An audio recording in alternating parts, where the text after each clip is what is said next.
Picture this, it's a regular day and as usual you open up YouTube to watch some videos. And as you scroll down, you stumble upon a video about a game called Fear and Hunger. This is a video game that you have never heard before and the thumbnail seems interesting. So you click the video and as you watch the gameplay you realize Fear and Hunger is not a regular game. It's a stupidly difficult game in which even the smallest mistake you make, regardless of fairness, could cost you hours of progress. Monsters spawning out of nowhere and killing you with one hit, unbalanced combats, and even coin flips that determine your fate. As you watch the video you cannot stop wondering about the many hours that so many video games, not just Fear and Hunger, require you to beat their campaigns, let alone completing 100% of it. It's madness, right? The amount of hours that many games require you to beat them makes in comparison your patience and will to complete games really tiny. Given this, an obvious and important question arises. Why do we like these games? After all, the majority of these video games have really positive reviews. Well, what if I told you that not only there are ways to explain this, but also the essence behind these games is the essence behind every video game.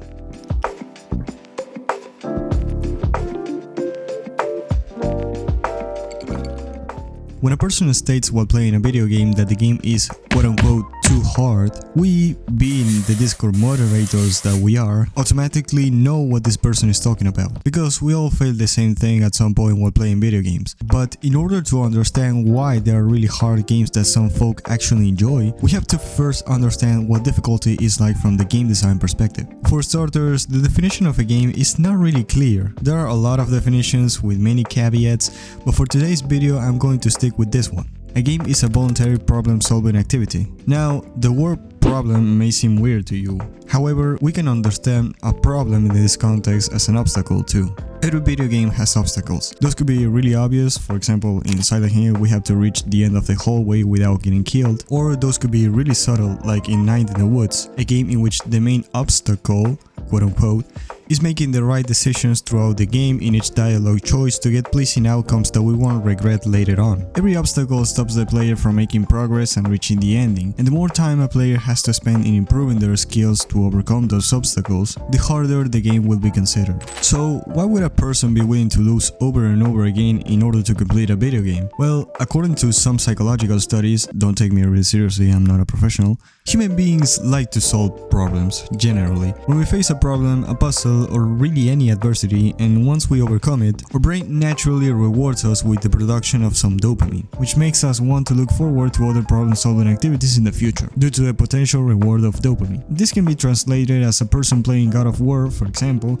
and after defeating one boss fight, his brain releases dopamine, which makes him want to keep playing in order to defeat more bosses to get more dopamine. From the point of view of game design, this allows you to slowly increase the difficulty of the video game, because the harder the obstacles, the more rewarding overcoming those obstacles can feel. And obviously this is the reason why the vast majority of games follow the same pattern. First, it starts with really simple levels and obstacles, and then the game finishes with really complex levels and obstacles that require many attempts to complete and overcome them. This is literally what every gamer has heard referred to as the flow state. It's this idea that a video game should push a player with really hard levels and then let the player relax with easy levels, but then again push the player with harder levels than the previous ones, and this repeats over and over again until the game is completed. This concept of difficulty that involves a player not being able to overcome a hurdle and having to try many times to do so could already be considered challenging enough for the average gamer. Nonetheless, we still haven't covered an important part of difficulty. After trying to complete a level and miserably failing, the game usually punishes you in one way or another.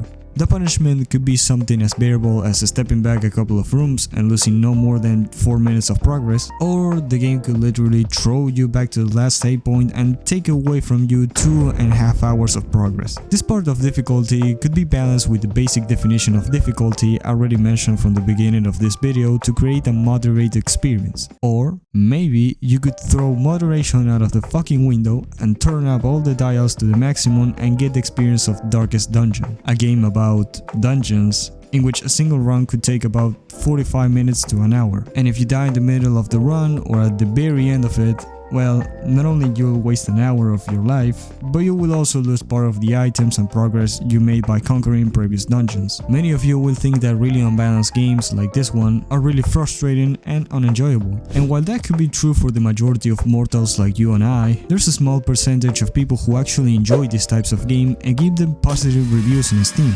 So what? Do these guys just enjoy retrying over and over again the same obstacles in their games and getting brutally punished for their failings? Well, maybe.